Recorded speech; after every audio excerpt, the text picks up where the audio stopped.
ராதே ராதே. நம்ம சத்குருநாதருடைய பரம கிருப்பையினால ஸ்ரீமத் பாகவத மகாபுராணம் கற்றுன்னு வரோம். இப்பொழுது 5வது ஸ்கந்தத்தில் 26வது அத்தியாயத்தை பார்த்துட்டு இருக்கோம். ஒரு நரக்கமாக வர்ணிச்சுட்டே வரார் ஸ்ரீ சுகர். இப்போ அடுத்த நரக்கம் என்ன சொல்கிறார் அப்படின்னா, அசூக்கர முகம் அப்படிங்கிற ஒரு நரக்கம். ஒரு ராஜாவோ அல்லது அந்த ராஜாவினுடைய புருஷர்களோ, ஆஃபீஸர்ஸ்னு சொல்கிறோமே, அவர்கள் யாருக்கு தண்டனை கொடுக்கறதுக்கு தகுதி இல்லையோ, அதாவது எந்த தப்பும் பண்ணாதவன், அப்படிப்பட்டவர்களுக்கு தண்டனை கொடுக்குறாளோ அதண்டே தண்டம் பிரணயதி அப்படின்னு சொல்கிறார். அல்லது பிராமணனுக்கு ஷரீர தண்டம் கொடுக்குறாளோ, அதாவது பிராமணனை ஷரீரத்தை ஹிம்சை பண்ணுறது போல ஒரு தண்டனை, அது பண்ணக்கூடாதுன்னு சொல்லியிருக்கு சாஸ்திரங்களில். அப்படி ஒரு பிராமணனுக்கு ஷரீர தண்டம் கொடுத்தான் அப்படின்னா பிராமணேவா ஷரீர தண்டம். அப்படிப்பட்டவர்கள் இந்த சூக்கர முகம் அப்படிங்கிற நரகத்துக்கு போகிறார்களாம். அங்கே போய் என்ன ஆறுது அப்படின்னா, அவர்களுடைய அவயவங்கள் எல்லாத்தையும் போட்டு அப்படியே நொறுக்குவாளாம், ரொம்ப பலமுடையவர்கள்லாம். அது எப்படி அப்படின்னா, ஒரு கரும்பை நம்ம அந்த கரும்பு சாறு எடுக்கிறதுக்காக ஒரு மெஷின்குள்ளே அப்படி விடுறோம் இல்லையா, அதுபோது அது எப்படி நொறுங்குமோ அது போல் அவனுடைய அவயவங்களெல்லாம் நொறுக்கி எடுக்கிறா அப்படின்னு சொல்கிறார். அப்போ வேதனை தாங்காமல் அவன் அப்படியே அலறானா, ரொம்ப பரிதாபமான ஒரு குரல்ல அலறான். அது மட்டும் இல்லை, அப்படியே மூர்ச்சியாகி கீழே விழுந்துடுறானா. இவன் இந்த பூலோகத்தில் தப்பு பண்ணாதவர்களெல்லாம் எப்படி தண்டிச்சானோ அது போலவே அவர்கள்லாம் எப்படி கஷ்டப்பட்டாலோ அது போலவே இவனும் அந்த நரகத்தில் போய் கஷ்டப்படுறான் அப்படின்னு சொல்கிறார். அதுக்கு அடுத்த நரகம் அந்த கூப்பம் அப்படின்னு பேர். இந்த உலகத்தில் மனுஷர்களுக்கெல்லாம் பகவான் என்ன பண்ணியிருக்கார் அப்படின்னா, வேதத்தின் மூலமாக வாழறதுக்கு வழி ஏற்படுத்தி கொடுத்துருக்கார். அந்தந்த வர்ணம் அந்தந்த ஆசிரமத்துக்கு தகுந்த மாதிரி எப்படி எப்படி அவர்கள் வாழணும் அப்படின்னு எல்லாம் வகுத்து கொடுத்துருக்கார் பகவான் தான் நம்மளுக்கு எல்லாருக்கும். அதே மாதிரி இந்த மிருகங்கள்லாம் இருக்கு இல்லையா, அதுக்கும் பகவானே தான் அதுகளுடைய வழியும் பகவானே தான் அமைச்சு கொடுத்துருக்காராம். சில மிருகங்களுக்கெல்லாம் சுபாவம் எப்படி அமையிறது அப்படின்னா, மனுஷர்களை ஹிம்சப்படுத்தியோ அல்லது வேற மிருகங்களை ஹிம்சப்படுத்தியோ தான் அதுகள்லாம் வாழ வேண்டிய ஒரு சந்தர்ப்பம், அதாவது பகவானே தான் அப்படி ஏற்படுத்தியிருக்கான். ஆனால் நம்மளுக்கு பகவான் 6வது அறிவை கொடுத்துருக்கான். அதனால நம்மளுக்கு மற்றவா என்ன வலி அனுபவிக்கிறா அப்படிங்கிறத நம்மளால் நன்னா புரிஞ்சுக்க முடியும். ஆனால் அந்த மிருகங்களுக்கு அந்த 6வது அறிவு இல்லாததுனால தான் மற்றவர்களை ஹிம்சை பண்ணும்பொழுது அவர்களுக்கு வலிக்கும் அப்படிங்கிறதோ, அவர்கள் என்ன வலி அனுபவிக்கிறா அப்படிங்கிறதெல்லாம் அதுக்கு தெரியாது. அதனால இது பகவானே ஏற்படுத்தினது தான். இப்போ என்ன சொல்கிறார் ஸ்ரீ சுகர் அப்படின்னா, இப்போது இந்த ஜந்துக்கள்லாம் நம்மளை ஹிம்சை பண்ணும்பொழுதோ, நம்மளுக்கு அதோடைய வேதனை தாங்காத இருக்கும் பொழுதோ என்ன பண்ணக்கூடாது அப்படின்னு சொல்கிறார் அப்படின்னா, அந்த ஜந்துக்களை நம்ம கொலை பண்ணுறதோ அல்லது அதுகளுக்கு ஹிம்சை பண்ணுறதோ பண்ணக்கூடாது அப்படின்னு சொல்கிறார். ஏன்னா பகவான் தானே அவர்களை அப்படி வாழ வைக்கணும்னு சொல்லி அதை படைச்சிருக்கான். மற்றவர்களை ஹிம்சை பண்ணி வாழணும் அப்படிங்கிறது இயற்கையிலேயே பகவான் அப்படி படைச்சிருக்கான். அப்போது அவர்களுக்கு மற்றவர்களுக்கு என்ன வலின்னு தெரியாமல் தானே அந்த ஜந்துக்கள்லாம் அப்படி பண்ணுறது. அப்போது அவர்களை நம்ம ஹிம்சை பண்ணோம் அப்படின்னா அப்படிப்பட்டவர்களுக்கெல்லாம் அந்த கூப்பம் அப்படிங்கிற ஒரு நரக்கம் கிடைக்கும் அப்படின்னு சொல்கிறார். அங்கே போனால் என்ன ஆறுது அப்படின்னா, இங்கே எந்தெல்லாம் மிருகங்களை என்னெல்லாம் ஜந்துக்களை அவன் ஹிம்சப்படுத்தினானோ, சின்ன சின்ன ஈ கொசு போன்ற எல்லா ஜந்துக்களையும் இங்கே சொல்கிறார் ஸ்ரீ சுகர். பாம்பாக இருக்கட்டும் அல்லது எலிகள், அந்த மாதிரி எதெல்லாம் நம்மளை ஹிம்சப்படுத்துறதோ அந்த ஜந்துக்களெல்லாம் நம்ம ஹிம்சை பண்ணியிருந்தோம். ஆனால் அப்போது அந்த நரகத்தில் அந்த ஜந்துக்கள்லாம் அங்கே காத்துன்னு இருக்குமாம். இங்கே இவன் போன உடனே என்ன பண்ணுமாம், எல்லாம் இவனிடத்துல ஒரு துவேஷ பாவத்தை காட்டி அவனை ஹிம்சை பண்ணுமாம். அதனால அங்கேயும் அவனுக்கு மனசில் நிம்மதி இல்லாமல், நிம்மதியான உறக்கமும் இல்லாமல் அந்த நரகத்துலேயும் அவன் அங்கே போய் கஷ்டப்படுறானா. அந்த நரகமும் எப்படி இருக்குன்னா, ஒரே இருள் சூழ்ந்ததாக இருக்குமா. எப்படி ஒரு வியாதி வந்த உடம்புல ஒரு ஜீவன் எப்படி ஒரு நிம்மதியே இல்லாமல் தவிக்குமோ அது மாதிரி அப்படின்னு சொல்கிறார். அடுத்ததாக அடுத்த நரகத்தை சொல்கிறார், கிருமி போஜனம் அப்படிங்கிற ஒரு நரகத்தோட பேர் சொல்கிறார். எவன் ஒருவன் இந்த பூலோகத்தில் தன் கூட இருக்கக்கூடிய குடும்பத்தார்களோட பகிர்ந்துண்டு சாப்பிடாம இருக்கானோ அப்படின்னு சொல்கிறார். ஏன்னா நம்ம கூட யார் வாழறாளோ அவர்களுக்கு பகிர்ந்துண்டு தான் அன்னத்தை சாப்பிடணும்னு சொல்லப்பட்டிருக்கு. அது மட்டும் இல்லை, திடீர்னு யாராவது அதித்தியாக ஒரு 3ஆம் பேர் நம்ம ஆத்துக்கு வந்தால் கூட அவர்களுக்கு கூட கொடுத்துட்டு தான் சாப்பிடணும் அப்படின்னுலாம் நம்ம சாஸ்திரங்கள் சொல்கிறது. அது மட்டும் இல்லை, ஆற்றுல குழந்தைகளோ அல்லது பெரியவாளோ இருந்தால் அவளுக்கு கொடுக்காம சாப்பிடக்கூடாது அப்படின்னும் சொல்கிறது.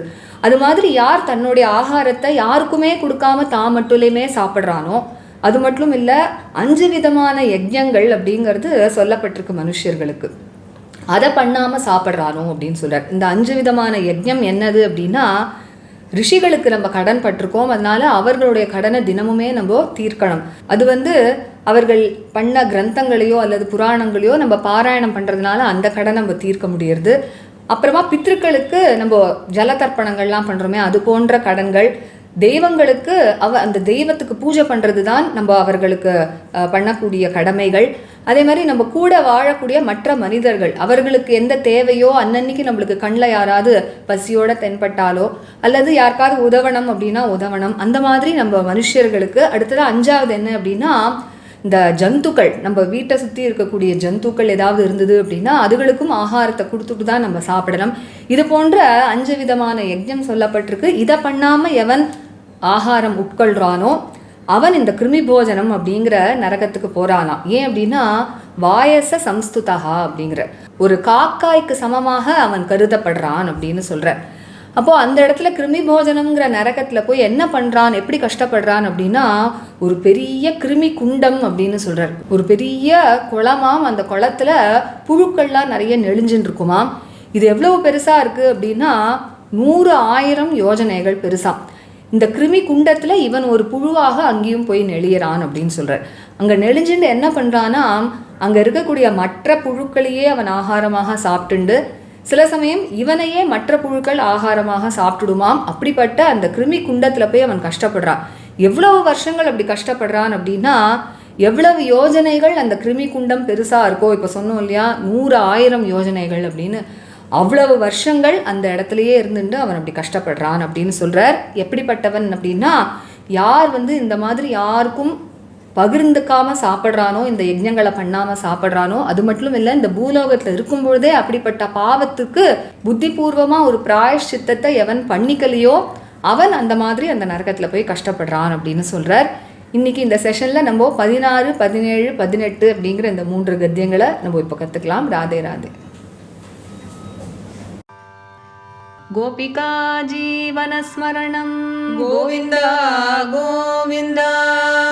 சத்குருநாத மகாராஜ் கி ஜெய். கலயே சுந்தராகாரம் சதைக பிரியதர்சனம் அஜ்ஞானநாசகம் தேவம் சத்குரும் முரளீதரம் முரளீமண்டிதகரகமலம் முனிஜனமோகனம் व्यत्यस्तपादं वनमालाधारिणं प्रेम भक्तमण्डल नित्यकीर्तितं श्रीप्रेमिकवरदम् आश्रयेऽहम्. जन्माद्यस्य यतोऽन्वयादितरतश्चार्थेष्वभिज्ञस्वराट् तेने ब्रह्महृदायादिकवये मुह्यन्ति यत्सूरयः.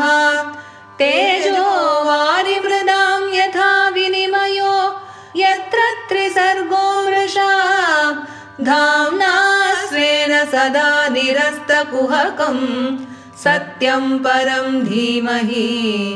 धर्मः प्रोज्झितकैतवोऽत्र परमो निर्मत्सराणां सतां वेद्यं वास्तवमत्र वस्तु शिवदं तापत्रयोन्मूलनं.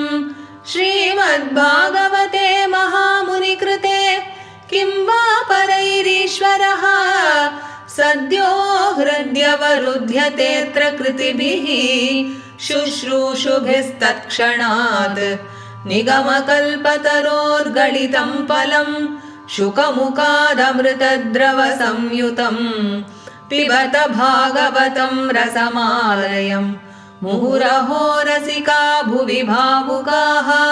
यं प्रव्रजन्तमनुपेतमपेतकृत्यं द्वैपायनो विरहकातराजुहाव. पुत्रेति तन्मयतया तरवोऽभिनेदुः तं सर्वभूतहृदयं मुनिमानतोऽस्मि. यस्वानुभावमखिल श्रुतिसारमेकम् अध्यात्मदीपम् अतितितीर्षतां तमोऽन्धं. संसारिणां करुणयाः पुराणगुह्यं तं व्याससूनुमुपयामि गुरुं मुनीनां. नारायणं नमस्कृत्य नरं चैव नरोत्तमं देवीं सरस्वतीं व्यासं ततो जयमुदीरयेत्.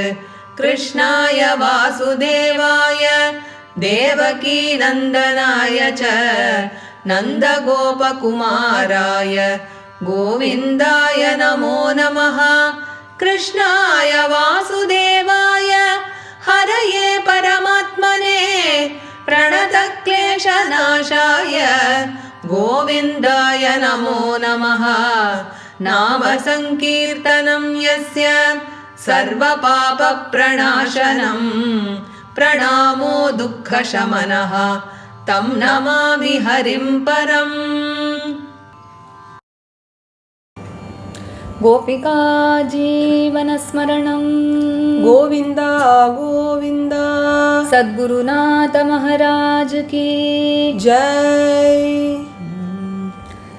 यस्त्विह वै राजा राजपुरुषो वा यस्त्विह वै राजा राजपुरुषो वा यस्त्विह वै राजा राजपुरुषो वा अदण्ड्ये दण्डं प्रणयति अदण्ड्ये दण्डं प्रणयति अदण्ड्ये दण्डं प्रणयति ब्राह्मणे वा शरीरदण्डं ब्राह्मणे वा शरीरदण्डं ब्राह्मणे वा शरीरदण्डं सपापीयान् सपापीयान् सपापीयान् नरके अमुत्रसूकरमुखे निपतति नरके मूत्रसूकरमुखे निपतति नरके मूत्रसूकरमुखे निपतति तत्र अतिबलैः विनिष्पिष्यमाण अवयवो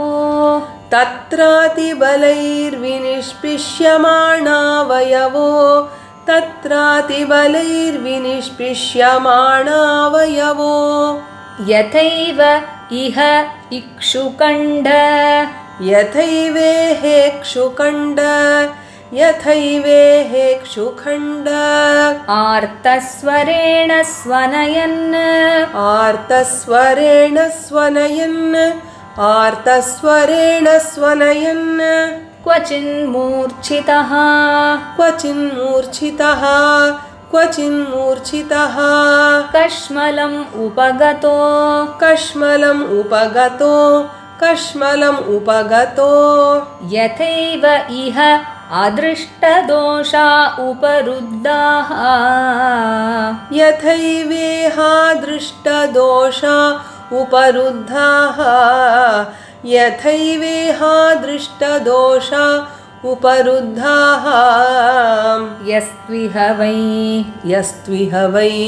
यस्त्विह वै भूतानाम् ईश्वरोपकल्पितवृत्तीनां भूतानाम् ईश्वरोपकल्पितवृत्तीनां भूतानाम् ईश्वरोपकल्पितवृत्तीनाम् अविविक्तपरव्यथानाम् अविविक्तपरव्यथानाम् अविविक्तपरव्यथानाम् स्वयं पुरुषोपकल्पितवृत्तिः स्वयं पुरुषोपकल्पितवृत्तिः स्वयं पुरुषोपकल्पितवृत्तिः विविक्तपरव्यथो विविक्तपरव्यथो विविक्तपरव्यथो व्यथाम् आचरति व्यथामाचरति व्यथामाचरति स परत्र अन्धकूपे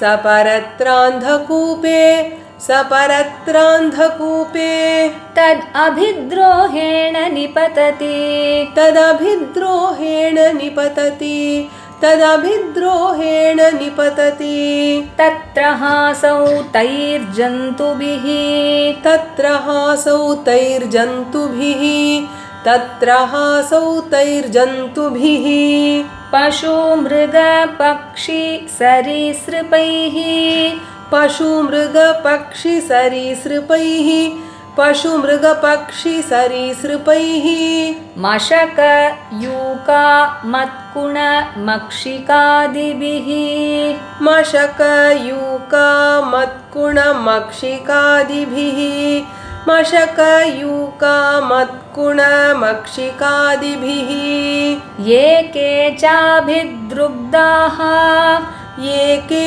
चाभिद्रुग्धाः ये के चाभिद्रुग्धाः तैः सर्वतोभिद्रुह्यमाणः तैः सर्वतोभिद्रुह्यमाणः तैः सर्वतोभिद्रुह्यमाणः तमसि विहत निद्रा निर्वृतिः तमसि विहत निद्रा निर्वृतिः तमसि विहत निद्रा निर्वृतिः अलब्धावस्थानः अलब्धावस्थानः अलब्धावस्थानः परिक्रामति यथा कुशरीरे जीवः परिक्रामति यथा कुशरीरे जीवः परिक्रामति यथा कुशरीरे जीवः यस्त्विह वा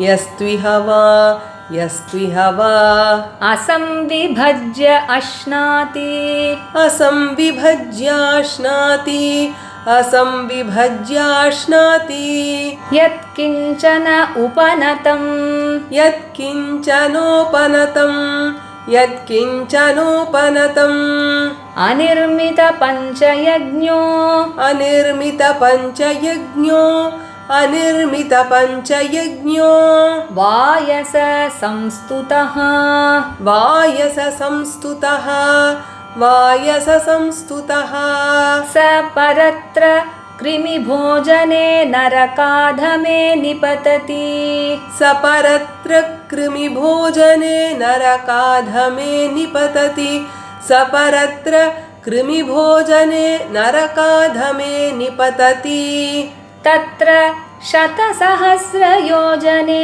कृमिकुण्डे तत्र शतसहस्रयोजने कृमिकुण्डे तत्र शतसहस्रयोजने कृमिकुण्डे कृमिभूतः कृमिभूतः कृमिभूतः स्वयं कृमिभिरेव भक्ष्यमाणः स्वयं कृमिभिरेव भक्ष्यमाणः स्वयं कृमिभिरेव भक्ष्यमाणः कृमिभोजनो कृमिभोजनो कृमिभोजनो यावत् तद् अप्रत्ताप्रहुतादो यावत् तद् अप्रत्ताप्रहुतादो यावत् तद् अप्रत्ताप्रहुतादो अनिर्वेशम् आत्मानं यातयते अनिर्वेशमात्मानं यातयते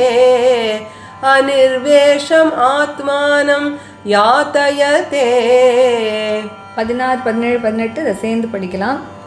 यस्त्विह वै राजा राजपुरुषो वा अदण्ड्ये दण्डं प्रणयति ब्राह्मणे वा शरीरदण्डं स पापीयान् नरके मूत्रसूकरमुखे निपतति तत्रातिबलैर्विनिष्पिष्यमाणावयवो यथैवेहेक्षुखण्ड आर्तस्वरेण स्वनयन् क्वचिन्मूर्छितः कश्मलमुपगतो यथैवेहा दृष्टदोषा उपरुद्धाः यस्त्विह वै भूतानाम् ईश्वरोपकल्पितवृत्तीनाम् अविविक्तपरव्यथानाम् स्वयं पुरुषोपकल्पितवृत्तिः विविक्तपरव्यथो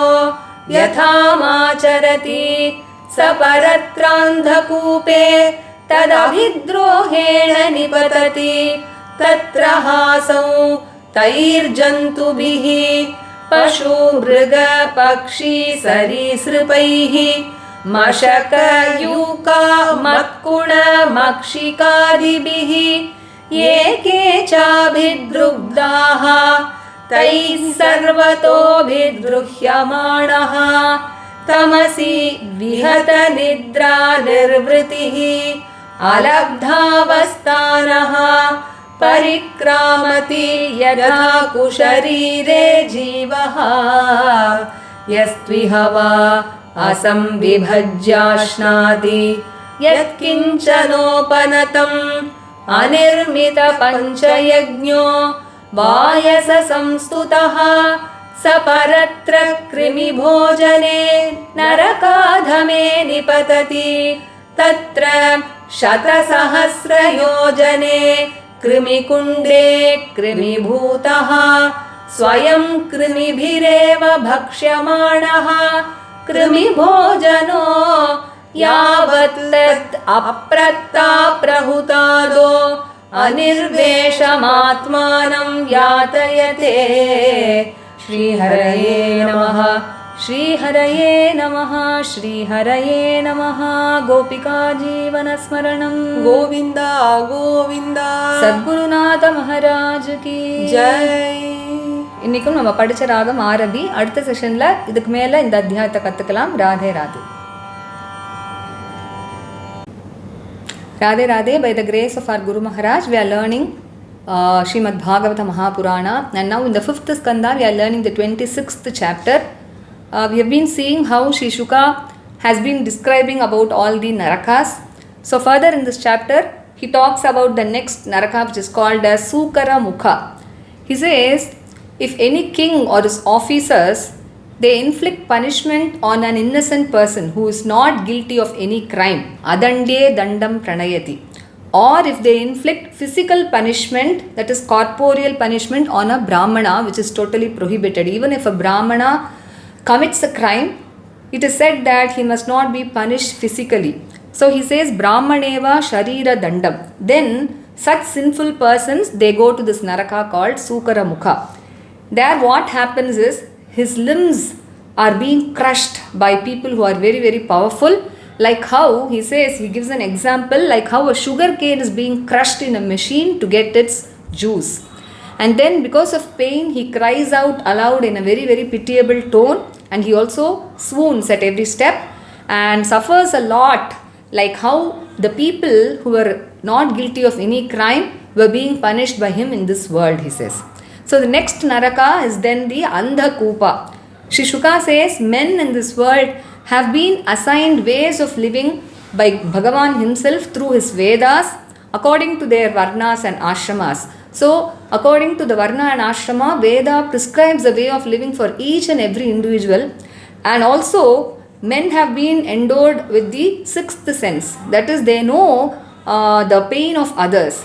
Whereas on the other hand, animals, pests and other creatures which have been created by God in such a manner that they have to live only by harming others. For example, we can see how mosquitoes, they live only by drinking the blood of humans.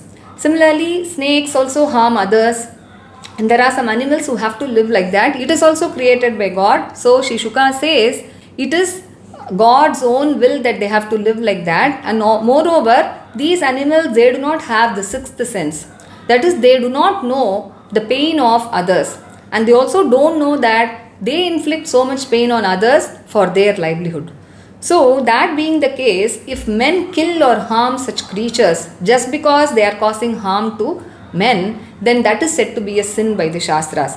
So here Shri Shuka says such men who inflict pain or kill such creatures, they go to this hell called Andhakupa. So here we might get a doubt if it is wrong to kill such creatures or to harm them. So we must try as much as possible to just ward off such creatures from our daily lives, and try as much as possible not to kill them, because it is said to be a sin in the Shastras. So when they go to this naraka called Andhakupa, there they are being faced with great hostility by these same creatures, these same beasts or birds or reptiles or mosquitoes or flies or bugs, which were harmed by these persons. And there also what happens, his sleep and peace of mind is disturbed by these creatures, and in that darkness, without finding any respite, he remains very, very restless, like a person who lives in a body with lot of ailments, he says. That is the example he gives. And then the next naraka is called as Krimi Bhojana. So here he says a man who eats his food without sharing it with other people in his own family, the elders or children, or even a third person if he happens to be his guest, or without completing the 5 kinds of sacrifice that all people are supposed to do every day. So the Shastras say that there are 5 kinds of sacrifices that every person must do, which is to propitiate the sages, the Pitras, the gods, our own fellow human beings and other creatures. So how do we propitiate the sages? By reading the texts that they have created. And for Pitras, we know how to propitiate the Pitras, that is the mains, and gods by doing pujas, our fellow human beings by doing whatever pleases them, and other creatures that are living in our neighborhood by giving them food or doing whatever help is necessary. And so if a person eats without sharing his food or without doing these 5 kinds of sacrifices, then such a person is said to be on par with a crow, vayasa samstutaha. And after death he goes to this naraka called Krimi Bhojana, where he is born as a worm in a huge pool of worms. And this pool of worms is said to be 100,000 yojanas in extent. And there he becomes a worm and he also feeds on the other worms. And not only that, the other worms also feed on him. So it is such a horrible situation. And this person suffers in this manner for as many years as the number of yojanas, which is the extent of this pool of worms. We had said that it is 100,000 yojanas in extent, so he has to suffer for as many years. So if a person does not do any prayashchitta or atonement for the sins that he had done in this world in this manner, consciously even while he lived in this world, then he has to suffer his lot in this naraka called Krimi Bhojana. So today we learned the 16th, 17th and the 18th Gadya. So let us meet in the next session when we learn this chapter further. Radhe Radhe.